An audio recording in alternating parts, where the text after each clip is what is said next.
If a slain person is found fallen in the open country in the land which Yahweh your God gives you to possess, and it is not known who has struck him, then your elders and your judges shall go out and measure the distance to the cities which are around the slain one. And it shall be that the city which is nearest to the slain man, that is, the elders of that city, shall take a heifer of the herd, which has not been worked and which has not pulled in a yoke, and the elders of that city shall bring the heifer down to a valley with running water, which has not been plowed or sown, and they shall break the heifer's neck there in the valley. Then the priests, the sons of Levi, shall come near, for Yahweh your God has chosen them to minister for him and to bless in the name of Yahweh, and every dispute and every assault shall be settled by them. And all the elders of that city who are nearest to the slain man shall wash their hands over the heifer whose neck was broken in the valley, and they shall answer and say, Our hands did not shed this blood, nor did our eyes see it. Atone for your people Israel whom you have redeemed, O Yahweh, and do not place the guilt of innocent blood in the midst of your people Israel. And the blood guiltiness shall be atoned for them. So you shall purge the guilt of innocent blood from your midst, when you do what is right in the eyes of Yahweh.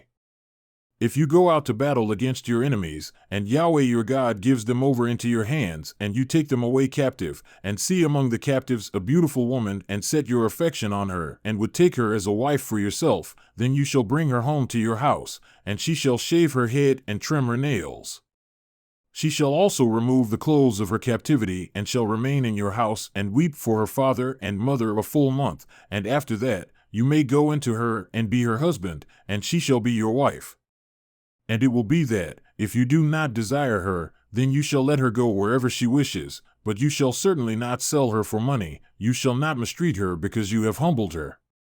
If a man has two wives, the one loved and the other unloved, and both the loved and the unloved have borne him sons, if the firstborn son belongs to the unloved, then it shall be in the day he wills what he has to his sons, he cannot make the son of the loved the firstborn before the son of the unloved, who is the firstborn.